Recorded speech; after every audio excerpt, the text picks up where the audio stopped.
reflects the fact that there are two different pieces that I think are important to consider as we're doing this. One is integrity. And by integrity, I mean statistical, professional, ethical integrity. How do we use data sources that are really messy, that weren't created for research, that introduce all sorts of risks of bias that we may not be used to thinking about in a way that lets us move research forward, but also ensures that the inference that we're making is valid and that we're not drawing misleading conclusions. The other piece of what I'm going to be talking about is equity. Different people show up in different sources of data in different ways. And so as we're starting to use these different data sources, each one comes with a different risk of leaving some people out. So how can we do our research in a way that ensures that it benefits everyone and not just a biased subset of the population?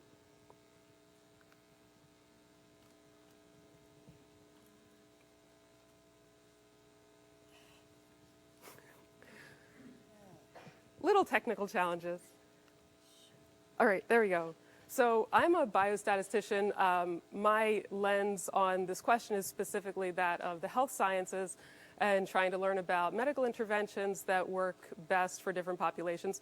I hope that as I'm speaking, you can make connections if your discipline is in other parts of statistics to how this applies broadly. But the lens that I'm going to bring to it is that of biostatistics. So in general, this is a really, I think, critical time for us to begin thinking about or continue thinking about how we harness data sources that are not traditional data sources. There's so much passively collected data right now that's generated through electronic capture of all sorts of routine interactions. There's tremendous opportunity to use that data, but at the same time also challenges.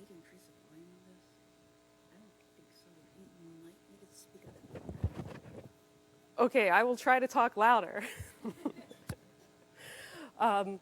So in my context, in biostatistics, one of the real-world data sources that I frequently think about is electronic health records. And there's a very popular concept in clinical epidemiology and biomedicine right now called the learning health system.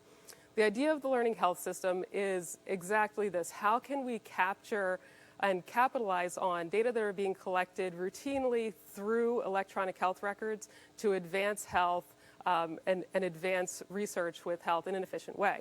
So on the left-hand side of my slide, I have a figure that illustrates the concept of the learning health system, which is as patients are coming into the healthcare system, they're interacting with their clinical provider, they're having all kinds of records recorded for those patients. That's generating a ton of data. We can take that data, apply research methods to it, apply statistical methods to it, generate evidence that we then use to inform clinical practice. That evidence-driven clinical practice then creates new data. We use those data as an input to research. We update the evidence. We use that to input to practice, and so on. So ideally, this would create a sort of virtuous cycle where everything goes around, and we're learning from the data that we're generating as we deliver care, and health and medicine's getting better and better. That's the idea in an ideal world. But there are challenges to both of the pieces that I mentioned on my opening slide, both equity and integrity, when we do this. So firstly, these data were not collected in a vacuum, and they were not collected by a specific research design. So the methods that we're applying to them as we're generating evidence should really be taking into consideration where the data came from. What systematic error exists in those data that could challenge the validity of our research results that we derive from them, and what inequities exist in who's contributing to those data sources and what we can learn from them. The other piece that I think I really challenge statisticians to think about more is how the evidence that we generate is going to be used in practice, and what impact will that have on real patients. I think often we situate ourselves narrowly in that evidence generation piece. Data sort of comes in from a vacuum, and we imagine our results go out into the vacuum. And we sort of throw our hands up and say, well, these are the data we've got, and people are going to do with them what they're going to do with them. But I would argue we should be making more of a contribution and taking a more active role and thinking about how the evidence that we generate is actually going to be used and making sure that our analysis is valid for those purposes. Because increasingly the work that we're doing has very near-term policy implications that impacts real people, and we need to make sure that we're contributing to that in a positive way and not a negative way.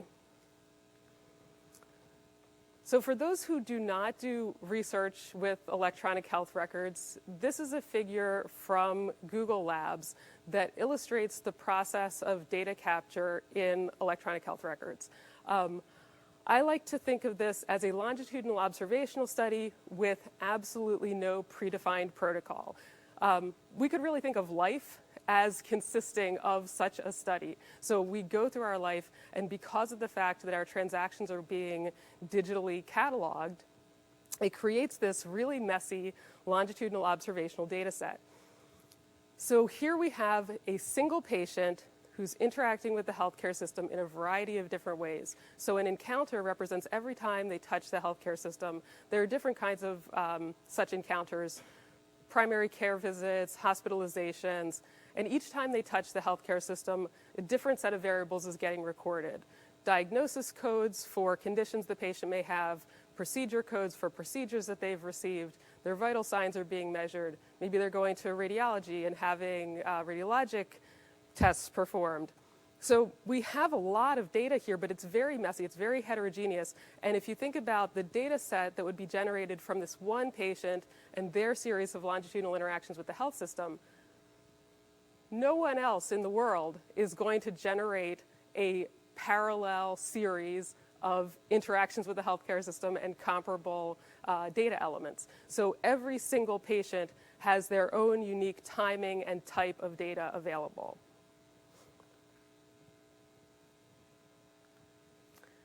This generally I refer to as the EHR data provenance process. So data provenance is the process by which data come to be generated. In the case of electronic health records, the data that we have at the end of the day consists of structured and unstructured clinical data. So that's things like diagnosis codes and also narrative text data, as well as administrative data telling us basic information about the patient.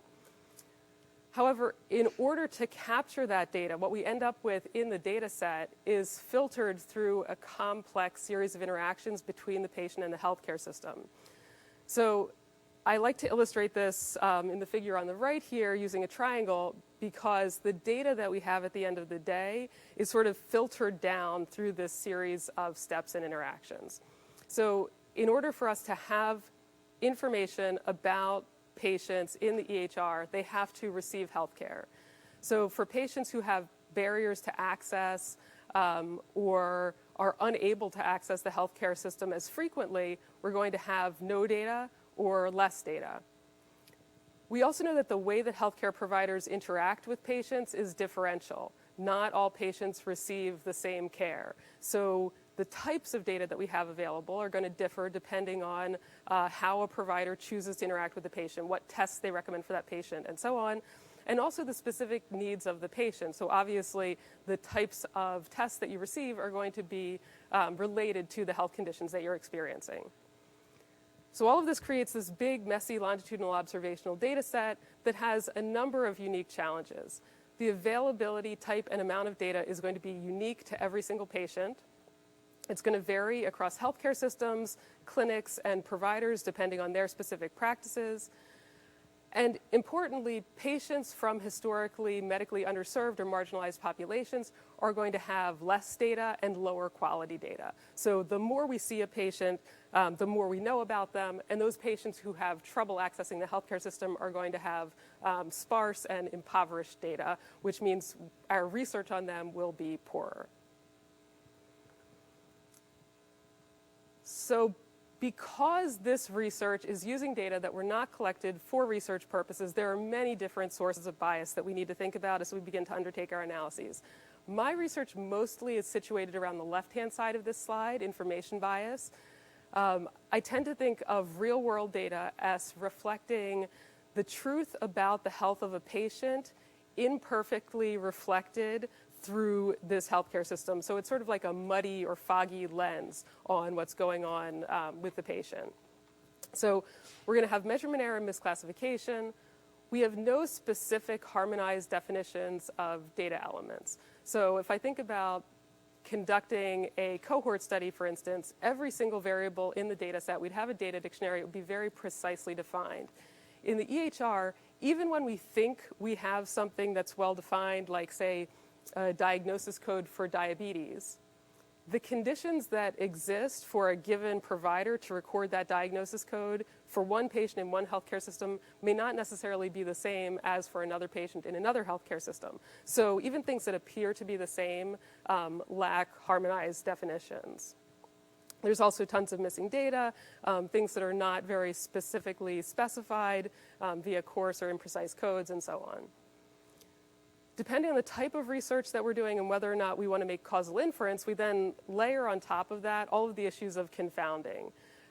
There are just lots of pieces of information that aren't well recorded through this passive system. Things like behavioral risk factors and social determinants of health.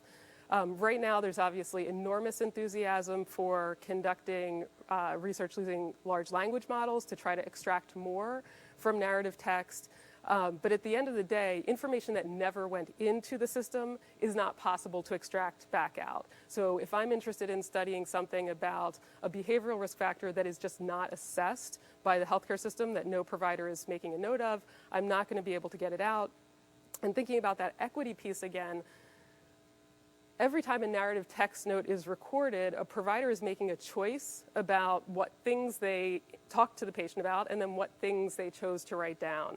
And so my concern is often about differential data quality, differential missingness and measurement error, because even if a provider chose to record for one patient, say, information about their exercise practices, the fact that they recorded that for one patient and not another potentially introduces differential measurement error.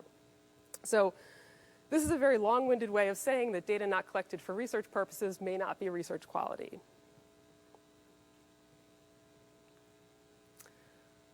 Okay, that's a long introduction to say I'm going to tell you about 3 research projects with different lenses on how we could use these data sources, how we could use EHR and real-world data in combination with primary data collection, more traditional data sources like randomized clinical trials and cohort studies.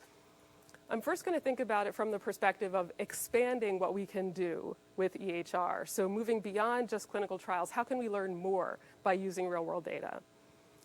I'm then going to talk about how we can avoid biased inference in the context where we do have differential information available across patients, depending on the extent of their interaction with the healthcare system. And then lastly, I'm going to think about bringing those 2 sources of data together. How can we avoid bias and maximize efficiency when we have data both from real-world patients and also from a subset of patients who chose to participate in a research study?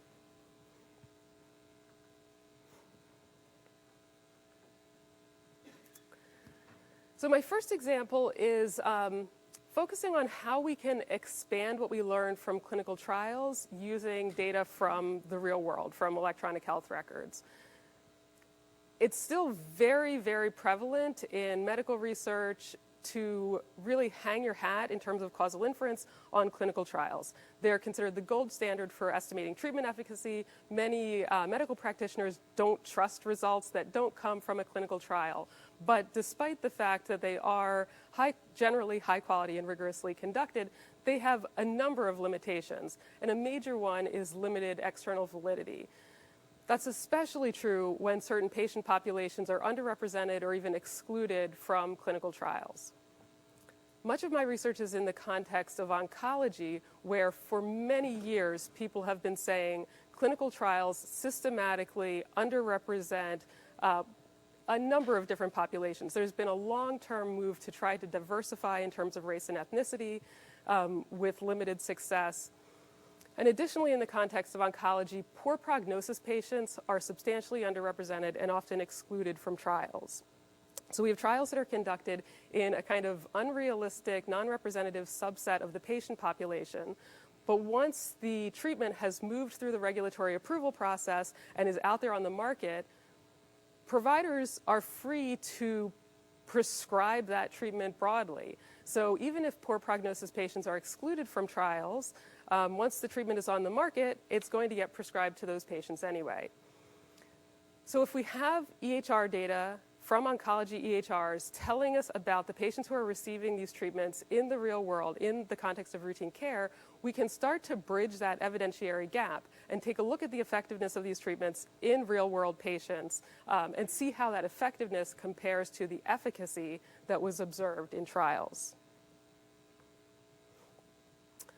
I'm going to present an example of this from a study that I worked on with some clinics in the oncology division at the University of Pennsylvania, developing evidence on the effectiveness of immune checkpoint inhibitors for patients who had poor prognosis and thus were excluded from the trials that led to their approval. So I'm going to call these ICIs, immune checkpoint inhibitors, or immunotherapy. These are treatments that rapidly diffused into clinical practice for advanced solid tumors over about the past 10 years. They're very popular because they have less toxicity than chemotherapy, so patients tend to tolerate them better. And some patients do very well on these treatments and achieve good long-term outcomes. However, when the trials of these treatments were being conducted, patients were excluded if they had poor prognosis, if they had organ dysfunction or poor performance status, which means poor overall functional status. So those poor prognosis patients were excluded from the trials despite the fact that they constitute more than 50% of the relevant patient population. The question that we wanted to answer was, how do these patients do when they're treated with ICIs? Can we use data from the real world to look at that and to look at the extent to which these treatments are being prescribed, despite the fact that we have no actual evidence from trials on how well the treatments perform in this patient population?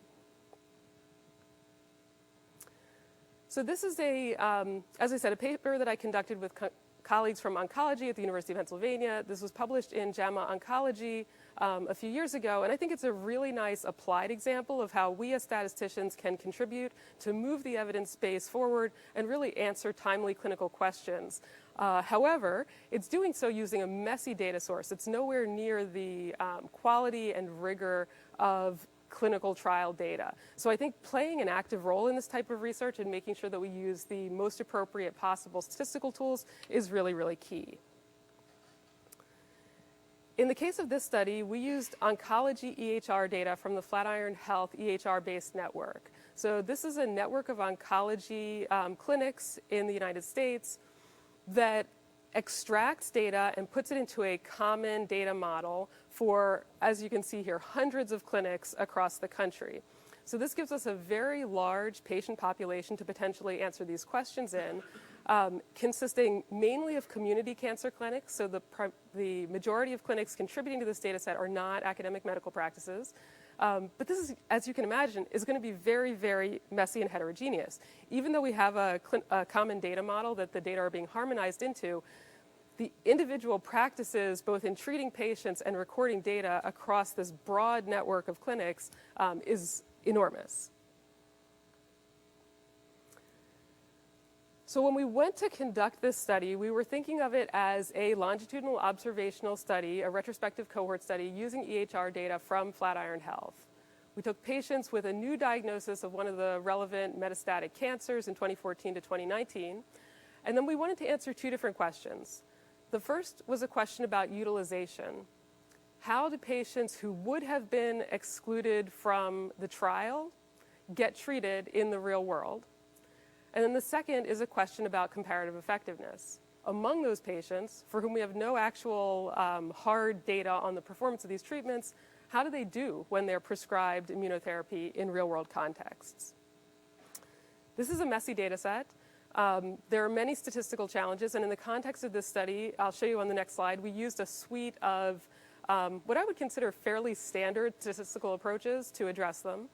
There's missing data, both in confounder variables and somewhat challengingly in inclusion-exclusion criteria. There's confounding of utilization patterns and outcomes by patient characteristics over time. And there's a combination of sort of all problems simultaneously. So many times in the context of EHR-based studies, we can identify a set of standard approaches to address the challenges, but there's almost always room for additional methodological innovation by bringing together multiple different approaches to address these problems that occur simultaneously. So here you can see we addressed missing data using standard approach with multiple imputation. It's a bit challenging here because we're using multiple imputation for an inclusion criterion, whether or not the patient would have been eligible for the relevant clinical trial. My doctoral student at University of Pennsylvania just finished up her dissertation, and one of her projects was investigating that specific question. How do we deal with missingness in inclusion criteria? We use propensity score-based inverse probability of treatment weights to deal with the potential confounding, and e-values to quantify robustness to unmeasured confounding. And then we had to nest that IPW inside of our MI in order to capture the uncertainty that was due to the imputation. These are the results that I found that I think are really, really interesting and really inform our understanding of what's going on in clinical practice. So this is an example of what we saw for 2 different of the advanced solid tumors that we looked at.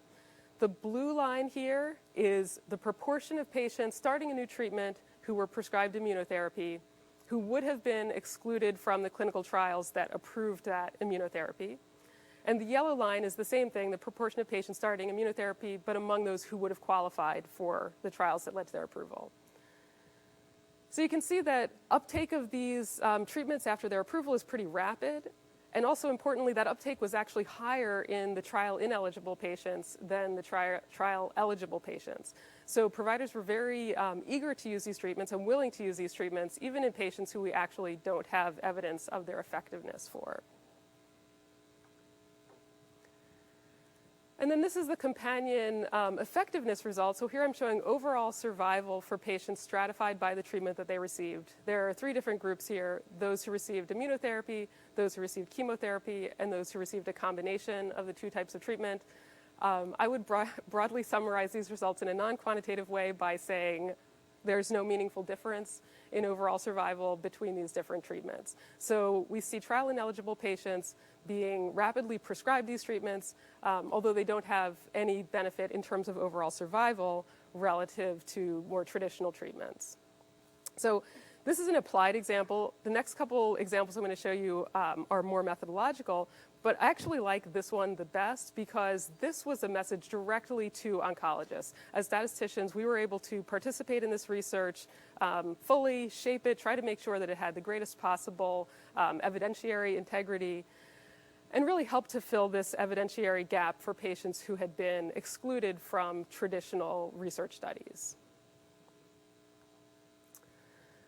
So that's a kind of very optimistic lens on what we can do with EHR. We're trying to deal with the statistical challenges, but also using it to fill a gap. However, I've sidestepped up to this point the issues that I talked about early on in my presentation of problems with EHR data in terms of differential capture for patients with different intensity of interaction with the healthcare system. So that's what I'm going to talk about next. How do we deal with that challenge as we start to move more deeply into using secondary data from these passively collected sources? So in EHR data, I think a very significant and under-recognized and under-addressed problem is that of informed presence bias. So informed presence bias arises because in EHR data, we only see patients if and when they access the healthcare system. Because of this, any research that we conduct using this data source is essentially conditioning on either participation in the healthcare system at all or the extent of participation in the healthcare system.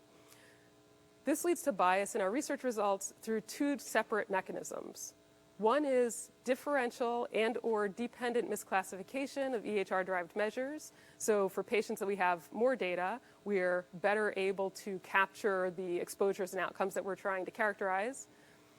And the other is collider bias due to conditioning on utilization intensity. So I'm going to illustrate how both of those problems arise and interact with each other coming up. But together, these challenges are termed informed presence bias.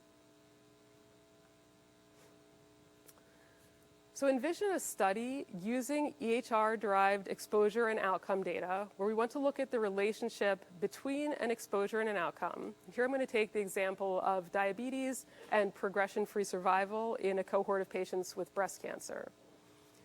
So let's say we don't have any other data sources. We're relying exclusively on this secondarily collected EHR data. And so we don't have any completely gold standard information on either exposures or outcomes. So diabetes, we're going to try to characterize, say, using diagnosis codes, or perhaps a more sophisticated algorithm applied to EHR, but it's going to be inaccurate to the extent that diagnosis codes do not necessarily reflect the conditions that patients have, and also to the extent that some patients go underdiagnosed or undiagnosed.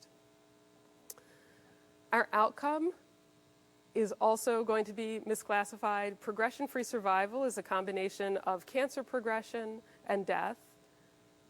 We generally think of death as being the best captured outcome in secondary data sources, but it's still imperfect. Patients move outside of the catchment area and then pass away, and we aren't able to capture death. It's also always surprising to me that death does not have perfect specificity either, so we do see false positives. But importantly, cancer progression is very, very difficult to characterize using EHR data. Because of the fact that the data are not collected according to a systematic schedule, there are not target lesions to follow over time, and so on, it's very challenging and frequently misclassified. So we have a true exposure and outcome that we're interested in. Both the EHR-derived exposure and the EHR-derived outcome are going to be misclassified relative to those. And then I'm going to assume, a bit optimistically, that we at least have a vector of covariates Z that are well captured without error, things like age, race, the treatment that the patient received. Finally, I'm going to characterize the extent of interaction between the patient and the healthcare system using N, which here I'm going to call utilization. It's just a general baseline measure of the intensity of interaction between the patient and the healthcare system. The work that I'm presenting here is from a 2024 epidemiology paper that was led by my former postdoc, Molly Zhang, and she created a really nice schema for thinking about the different types of bias that are induced under different sets of relationships between these variables. I'm going to show you, in the context of the diabetes progression-free survival example, what is probably the most challenging to deal with set of relationships among these variables, but I think also the most realistic. So here's a DAG describing the relationships that I'm interested in. I would like to study how diabetes affects progression-free survival, so the relationship between X and Y.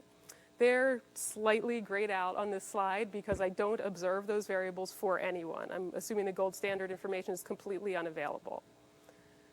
What I do observe is the imperfect proxy for these two variables, XO and YO. They're going to tell me something about the relationship between X and Y, but that estimate is going to be biased for the true relationship between X and Y to the extent that XO and YO are misclassified. So I have the dotted line there representing the fact that that relationship has bias. Additionally, the extent of utilization intensity is going to affect both my ability to capture XO and my ability to capture YO. So patients who touch the healthcare system more, have more data available, we're more likely to see the codes that we're interested in, we're better able to capture their exposures. I tend to think of the EHR as representing a data collection mechanism where anytime a patient has a healthcare encounter, there's some non-zero probability that absolutely any code at all could be recorded for that patient. So the more times a patient touches the healthcare system, the higher the sensitivity for a given condition is going to be, but also the lower the specificity. So N is going to affect classification accuracy of XO. It's also going to affect classification accuracy of YO. So patients with more healthcare utilization are more likely to get a scan or report a symptom if they're experiencing cancer progression, and we're more likely to pick that up accurately. So in the literature on informed presence bias, kind of the standard naive approach to analyzing these data is to condition on utilization intensity. So if we condition on utilization intensity, we're thinking of it essentially as a confounder of the relationship between XO and YO. And so by conditioning, we eliminate that relationship, but unfortunately, we induce a new source of bias. So not only does N affect our ability to correctly classify XO and YO, it's also influenced by the true underlying conditions themselves. So patients who have a chronic condition like diabetes visit the healthcare system more, so we have more data on them and is larger. And also patients who are sicker, whose cancer is more advanced, who are starting to experience symptoms, also are going to visit the healthcare system more, so N will also be higher for them. That makes utilization intensity not only a confounder, but also a collider. So when we condition on utilization intensity, it actually induces a new biased path between diabetes and progression-free survival, which means there's going to be a new source of bias in our estimate of the relationship between diabetes using EHR-derived codes and real-world progression or death. So simply adjusting for stratifying on utilization intensity is not going to be adequate to deal with the problem in this context. In her paper, Molly proposed to address this via quantitative bias analysis approach using a predictive probability weighting method. In general, I'm very enthusiastic about quantitative bias analysis type strategies for dealing with real-world data like this. It's very, very difficult to know anything like the true data generating mechanism, the true functional form of relationships between variables that we observe in the EHR. And so using quantitative bias analysis approaches that at least allow us to get a sense of the robustness of our results to these potential sources of bias, I think is a really good strategy. So the approach that Molly proposed was we can obtain an unbiased estimate of the association between the exposure and outcome that we're interested in a very straightforward way using standard software. I also love this because it uses standard software, which means it actually has a chance of being picked up and used by practitioners. You don't have to program your own complicated algorithm to do it. So we're going to take the data and we're going to replicate each observation 4 times. That allows us to set X and Y to each of the 4 possible combinations of values that could have taken for each person. Each of those 4 observations with its set of X and Y, we will weight by the posterior probability that X and Y took those values, given the observed XO and YO, the extent of the patient's utilization intensity, and their vector of covariance. If we actually have those posterior probabilities and can assign the correct weights, then we can just estimate this model using standard statistical software like a weighted GLM, and we'll obtain unbiased estimates of the relationship between X and Y. There's a very important caveat built in there, which is if sensitivity and specificity are known, then we can obtain those posterior probabilities, those PPVs that we need in order to construct the weights. In practice, they will never be known. I was going to do the statistician thing of hedging and saying almost never, but in fact, they're never known. For many years, in working in applied areas of this research, I've pushed practitioners to conduct validation studies, obtain estimates of sensitivity and specificity of the EHR-derived measures that they're using. That now often happens, and there are a huge variety of validated EHR-derived exposures and outcomes. In this case, what we're asking for is not just the sensitivity and specificity of X and Y, but the joint sensitivity and specificity of X and Y, conditional on utilization intensity, and covariance.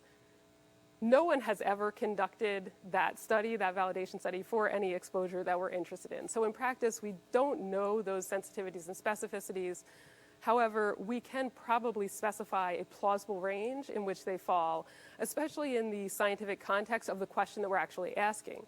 So we may not know specifically what the sensitivity and specificity are, but we could feel pretty confident, for instance, that patients with more utilization will have higher sensitivity than patients with less utilization.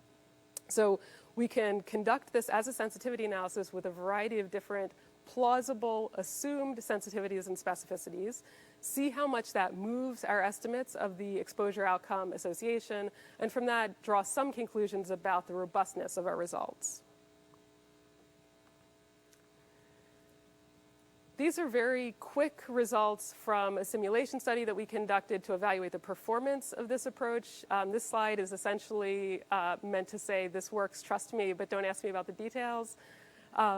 Here, what I'm showing is six different patterns for the collider bias and misclassification in the exposure and the outcome, sort of ranging from the best case scenario, which is non-differential independent misclassification on the left, to the worst case scenario, which is differential dependent misclassification with collider bias on the right. The gray results here are for a naive analysis that just ignores the informed presence bias.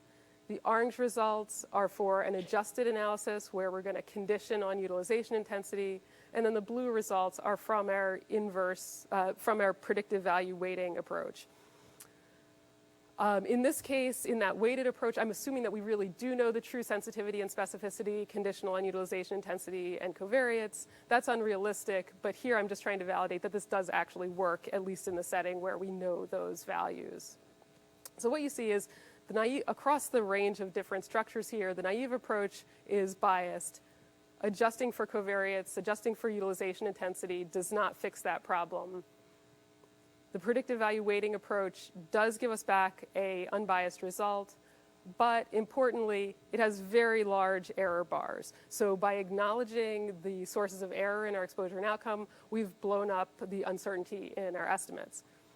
I actually think that's a really important point and important feature of this kind of analysis. In the research domains that I work in, measurement error and misclassification are often treated as a nuisance. People really hone in on confounding, and that's the thing they get stressed out about. And then misclassification gets one sentence in the discussion section that says there may have been misclassification. It was probably non-differential independent misclassification leading to bias towards the null, therefore we didn't worry about it. That's not a great approach, right? That's extremely dismissive of an important source of bias in our analyses.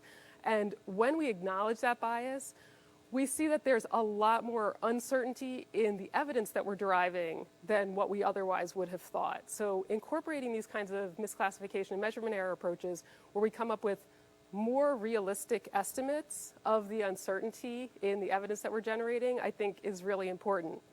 And it's quite intuitive. If we don't really know what the exposure and outcome are, obviously we can't draw terribly certain conclusions. But I think often people want to gloss over that and just treat these very messy, imperfect data as if they really do give us more of a lens on the truth than they really do. And finally, I'm going to show you part of the quantitative bias analysis where we put this into practice in the context of a real-world study of the relationship between diabetes and progression-free survival using data from Flatiron on a cohort of advanced breast cancer patients. So when we conducted this analysis and we looked at progression or death in the next 2 years and just estimated an odds ratio for the relationship between diabetes and progression or death, we saw an observed odds ratio of 1.09, so a small positive association between diabetes and increased risk of progression or death. When we conditioned on utilization intensity, that estimate was slightly attenuated down to 1.04.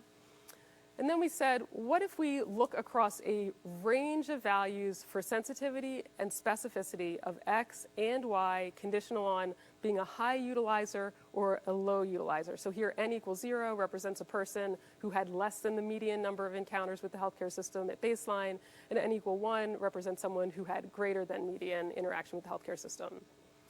So across this grid of values, we can use the predictive value weighting approach, come up with an adjusted estimate, and you can see that the values in this table range from 0.96 in the upper left to 1.27 at the lower left.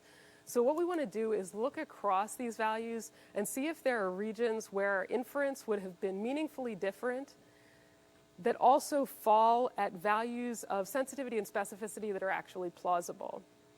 In this case, what we ended up seeing was that all of the results that we observed under different values for sensitivity and specificity confirmed the finding of a small positive association between diabetes and progression or death, except for unrealistic cases. So cases, for instance, where sensitivity was better among individuals with lower utilization intensity than those with higher utilization intensity. So this gives us some confidence that our results are robust to this source of bias, and that we can actually trust that there is some positive association, some small positive association between this exposure and outcome. So now I've talked about how EHR data can augment clinical trial data and deal with the non-representativeness there, and how we can then delve into and deal with problems of non-representativeness in EHR data itself. Finally, I want to give a quick example of how we can bring those two sources of data together. How can we take data from EHR or routinely collected data sources, combine it with data from rigorously collected, observational, designed research studies, reduce bias, and also improve efficiency relative to what we would have gotten with either of those two sources alone.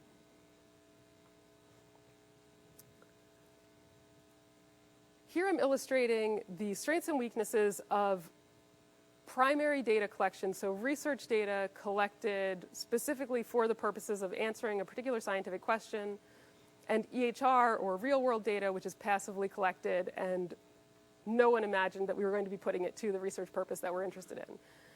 So the red points are the strengths of each data source, and the black unbolded points are the weaknesses.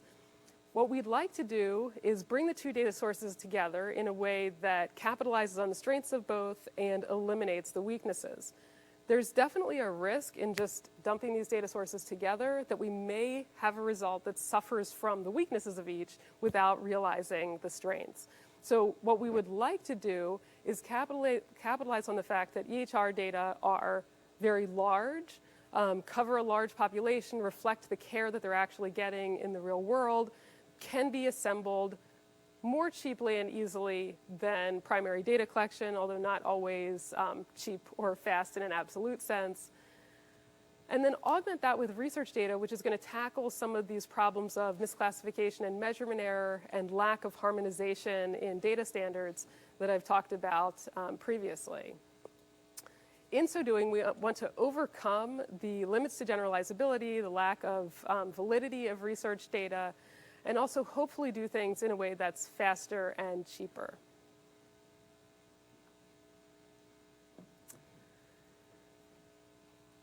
I think I've been talking about doing research with EHR data and trying to deal with the challenges and the messiness and the missing data for over a decade now. And people will often ask me when I talk about this, like, what are the prospects for EHR data getting better? And the answer that I usually give is basically none.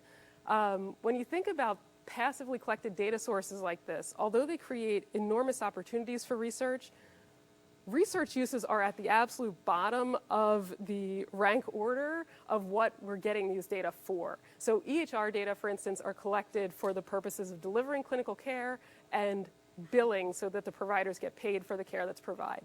We can secondarily use them for research, but really it's tertiarily or lower. So anything that we want to do to make the data better that interferes with delivery of clinical care, makes it harder or slower, is just not going to happen. So at the end of the day, the data are always going to be imperfect, and if we want to do better research with them, we need to think about ways to integrate them with additional data sources. So if we want to make inference for the population of patients who might hypothetically be seen in a given healthcare system, EHR-derived data provide a nice lens into that population. And if we want to harmonize into that or integrate into that research data, we're actually introducing a new source of bias because research study participants typically are not representative of the broader patient population. So there's potential to improve the research that we're doing by bringing in some research data. But we have to be really careful in how we do that we're balancing addressing the data quality issues of EHR data with introducing selection bias due to bringing in research participant data. This work was motivated by the Adult Changes in Thought study, which is a long-term longitudinal cohort study out of Kaiser Permanente, Washington, a healthcare system down in Washington State, where they followed members of their healthcare system for clinical dementia diagnoses over time, and also have access to all of their EHR data from the Kaiser Permanente system. So we'd like to look at the relationship between exposures captured in the EHR and dementia diagnoses. But clinical dementia diagnoses and clinical Alzheimer's disease diagnoses are rather poorly associated with true underlying Alzheimer's disease neuropathology going on in the brain.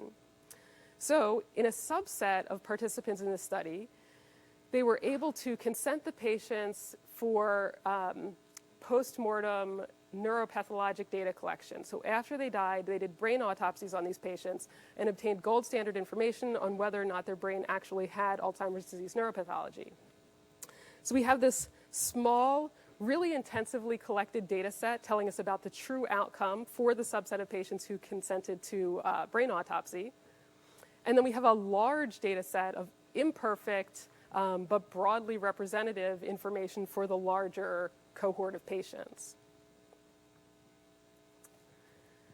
So in this case, what we're trying to do is make inference about the relationship between an exposure, I'm going to use the example of hypertension, and an outcome, I'm going to use the example of Alzheimer's disease. Both of those are imperfectly measured using EHR data. In this example, I'm going to pretend I'm not so worried about the misclassification of exo, my exposure, so I'm going to pretend hypertension is well captured. But Alzheimer's disease, I know, is very much not well captured in the EHR. So to try to address that bias that arises due to misclassification, I'm going to bring in gold standard neuropathologic Alzheimer's disease information from the subset of individuals who agreed to participate in the brain autopsy cohort. However, when I do that, if I focus my inference on that cohort of individuals participating in the neuropathology sub-study, again, I've introduced collider bias here. We would also call that selection bias, which is going to induce a new source of bias in my exposure-outcome relationship.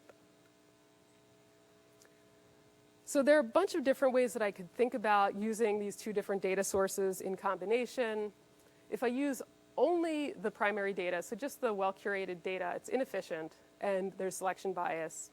If I use only the EHR data and I account for that misclassification, as a little while ago I was saying I really should, that also is going to be inefficient.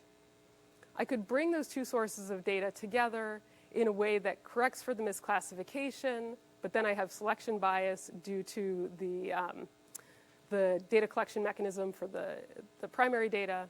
And so finally, I'm going to say what we really need to do is bring the two data sources together, simultaneously accounting for the misclassification and the selection bias. And this is proposed in a paper by my former doctoral student, Jenny Shen, that's in press at Statistics in Medicine right now. So I'm going to gloss over the details in the interest of time, but short version is, if we don't have selection bias in our primary data collection, you can pretty much do whatever you want with the data. Obviously, bringing together two sources of data will have less bias than focusing on just one source of data, but we are not worried about the selection bias, so any of the different approaches that I described on the previous slide work fine. If the data in the autopsy cohort or our primary data collection subset is a non-probability sample, then using that data by itself leads to a very biased estimate of the true exposure-outcome relationship. If we use only the EHR data, because we don't have selection bias, we can remove that very substantial source of bias, but it's inefficient because of the misclassification. If we bring together the EHR and primary data but don't account for the selection bias, we still see bias. And then finally, at the bottom here, I show the results of bringing these two sources of data together using IPW to account for the selection bias. And what we can achieve is an unbiased estimate that also is efficient relative to all of the other approaches. So we can capitalize on the size of the EHR data as well as make a really good misclassification correction by using the primary data. These are the results in the context of the adult changes in thought study, where we were using the example of the relationship between hypertension and Alzheimer's disease. In this particular example, we see that the primary data only results, the result using the autopsy cohort is very uncertain, so it's a very small subset. It likely has substantial selection bias. We're able to address that quite well by using EHR data, but again, it's still inefficient because of the misclassification. And if we combine the two data sources, we can address both of those issues, achieve greater efficiency, and reduce bias. In this case, of course, we don't know what the truth is. There's no oracle estimate here.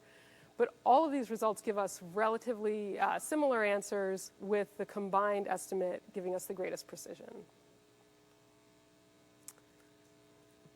So I'm going to wrap up here and hopefully have a little bit of time for questions. And I like to end by just thinking about what are our professional ethical obligations in doing this kind of research, which I think is going to become more and more dominant because of the proliferation of these secondary data sources. Using real-world data risks perpetuating the bias system that gave rise to the data. So when we conduct a study and we collect our own data, we can do that in a way that we believe leads to the highest quality, most unbiased results that apply to the broadest possible population. When we use real-world data, we have no control and in many cases no knowledge of the data generating mechanism. So we're sort of just taking whatever we get. In which case I think it's really important to work with, in my case, clinicians, in other contexts, whoever are the individuals most closely connected to the process of data generation, in order to understand where the data come from and what are the biases or blind spots in what data gets collected and whom. So this is sometimes referred to as data poverty. So there are some communities for whom we just don't collect as much secondary data, so we don't know as much about the lives that they're living, what their health looks like, the challenges that they're experiencing, and so on. The more we can understand those issues of data poverty, the better we can incorporate appropriate analyses to address them and make results that are both most broadly generalizable, so in my view, most equitable, and also most statistically efficient. I gave some examples of different ways that we can think about this, different opportunities to use EHR data in different ways.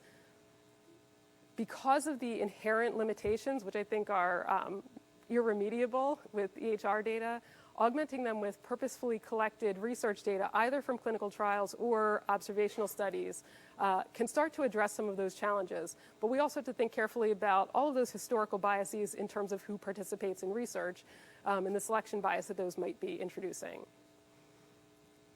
Especially since COVID, I think it's become very clear that research has a long track record of excluding vulnerable populations that leads to those individuals being distrustful of research, that undermines evidence-based decision-making. And I think it's really incumbent upon us to address those challenges and try to move equity forward, try to make our research as broadly representative and generalizable as possible. So I think as statistical scientists, we have an ethical obligation to make the best possible use of data that we can to obtain results that are as unbiased as we can, and also to make sure that we're respecting the populations that these results are going to be applied to and who have contributed their data. So I just want to end on a lighter note with the right-hand side of this slide. I really like this figure, which illustrates a bunch of different types of error that we may encounter in our analyses. So everyone is familiar with type 1 error and type 2 error. We see those all the time. This slide posits a bunch of other types of error, of which my favorite is type 7 error, an incorrect result, which produces a cool graph.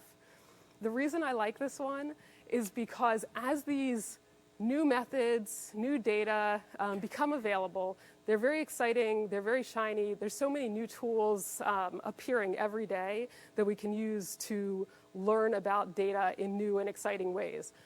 But just because things are new does not mean that they are correct, does not mean that they lead to true results, does not necessarily mean that they advance evidence. So my challenge to all of us would be to continue to innovate, to continue to embrace things are new, but also to do it in a way that's really grounded in equity and integrity. Thank you.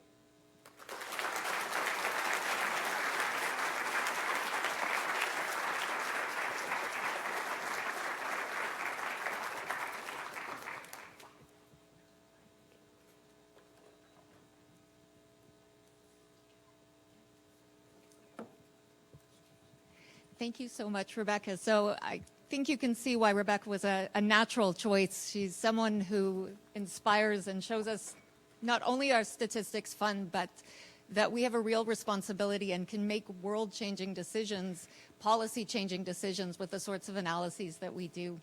So I'd like to open the floor for questions. I can run around with a microphone for anyone who's got, oh, and Michaela has one as well. Thank you. So thank you very much. I have a interesting question, I hope, about the biases we can actually correct. We know in some data that important variables just are not collected at all. For example, some data in Canada does not collect race or ethnicity data, and we know it has an impact, even conditional, on every other variable in the EHR. Do you see any remedy for that, or is this something that actually has to change at a fundamental level? That's a really good question because it kind of gets to the two different ways that we might think about this. One is, when we know the data are imperfect and they're missing things or they have errors, we can try to make the data better. And the other is, if we think that's impossible, can we statistically innovate around that problem? So I used to teach a class on design of observational studies, and I would always tell the students, study design is number one. Fix the data first. If you can't, then you can use the statistical wizardry at the end of the day to try to make it better. So I would always say, like, collecting better data is best. When that's not possible, I think there's a couple different ways that we can deal with these problems. So there are some, in the machine learning community, there are some approaches claiming that, for instance, they can handle missing not at random missingness.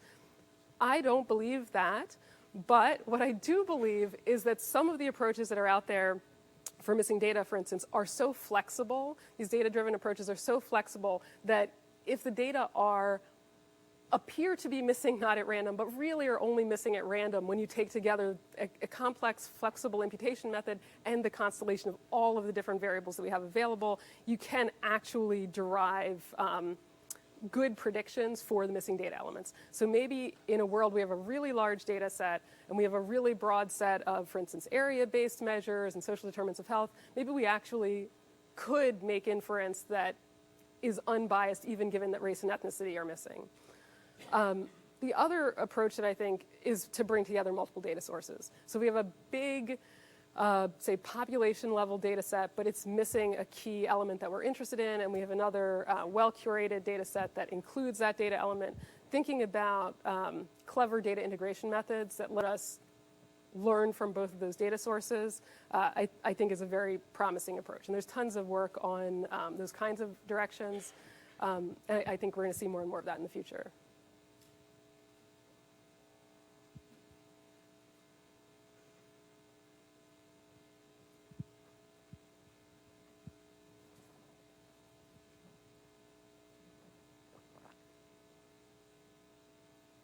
Yes?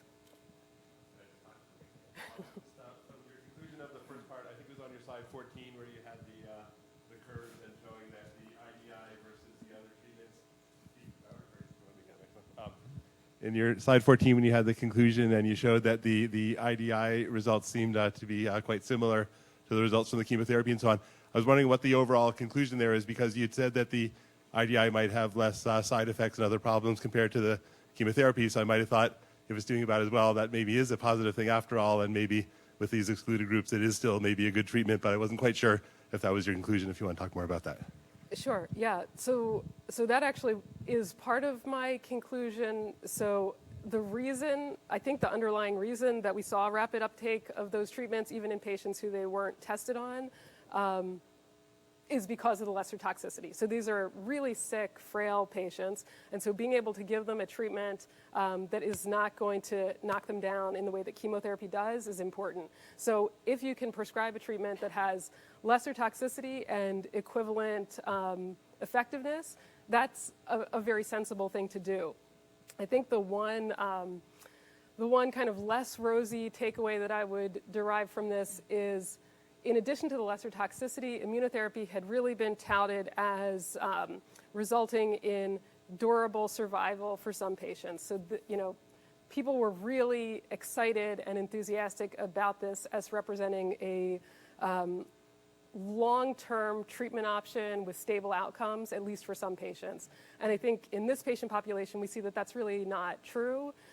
There really is no benefit. So I think it's reasonable, given the lesser toxicity, that it's being prescribed, but we just don't want to oversell it. The other thing that you see here is right in the left-hand side at the very beginning of the curves. The immunotherapy-based treatments actually perform a little bit worse early on in treatment, and that's consistent with what's been seen in trials. That's a common finding for immunotherapy, is it performs worse early on, and then there's a longer-term downstream benefit.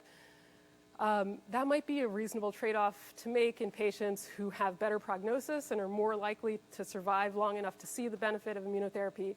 In these really sick and frail patients, that may not be the case. So I don't think it's at all unreasonable that these treatments are being prescribed for the trial ineligible population, but I think they have limited evidence of superior effectiveness, if any. Hi, Rebecca. Thanks very much for coming today. It was a great talk. One of the challenges that we sometimes have in Canada, and I'm sure you do in the U.S. as well, is that the idea of bringing together many different kinds of data is the direction that we go, and you've shown the benefits of doing that. One of the challenges we don't often think about is the linkage of being able to link well, and the errors that might actually be introduced in that linkage process as we do. And in fact, in Canada, we often don't have very transparent processes around linking data that could potentially introduce other sources of bias. I'd like you to talk about how that has arisen or has been an alert in your own research. Thanks. In terms of linking data sources, many years ago, I was working on a project that was linking Medicare-derived health insurance data with EHR data. And that was really the first time that I encountered this problem where we did not have a unique linkage key, and we knew that there were going to be some errors in the patients that got linked. So in my experience working with that problem, that's not my area of research, so I've never done anything very sophisticated. We just looked for things like, does one data source say the patient died and another didn't? Or to what extent could we try to link healthcare utilization that was observed in EHR to healthcare utilization observed in insurance claims and see if they seem to agree in terms of date of service that would lead us to some confidence that we'd linked the patients correctly. We had a pretty good linkage key, which was Social Security number. For reasons that are not important for today, it was imperfect, but it was pretty good. There are many cases where you don't have any linkage key at all, or you have a poor linkage key. And there, I think there are a lot of very exciting transfer learning approaches that are happening right now, where we can take the messy, imperfect EHR data set, say, by itself, derive estimates from that, and then use those as inputs into an analysis that's going to be conducted solely within the more highly curated data set and improve the performance there, or vice versa. There's transfer learning stuff going both directions. So I think that's really the direction we're going to go in the future, is not needing to link at the individual level the two different data sources, because there's so many challenges, not only with linkage, but the privacy and patient protection issues associated with linking these sensitive patient data are significant. And the regulatory challenges of being able to do that across health systems and across different types of data really slow down the research process. So being able to do the analysis separately in each data source and then transfer what we've learned from one to another rather than linking patients, I think is probably going to be a very valuable approach in the future. So we're just reaching our coffee time now. I did want to pick up on a theme that Rebecca sort of ended on, which is the importance of sort of the basics of principled statistical thought, even as we have increasing data sources, increasingly shiny tools. And this actually links closely to a session that will be coming up after the break on the SSC's statement of the role in statistics and data science and AI. So I encourage you to check out that session. The statement is still in draft form, but it will be presented and discussed. And eventually, I see our editor-in-chief of the Canadian Journal of Statistics in the back, there will be a special issue devoted to exactly this topic, which I think is a critical topic. As I said, data are gaining in size and in volume. The progress of research is getting faster, but the quality may not be. So we as statisticians really do need to take our role in this. So I'd like to again take this moment to thank Rebecca for being here, for coming to the SSC and sharing her wisdom with us. Thank you.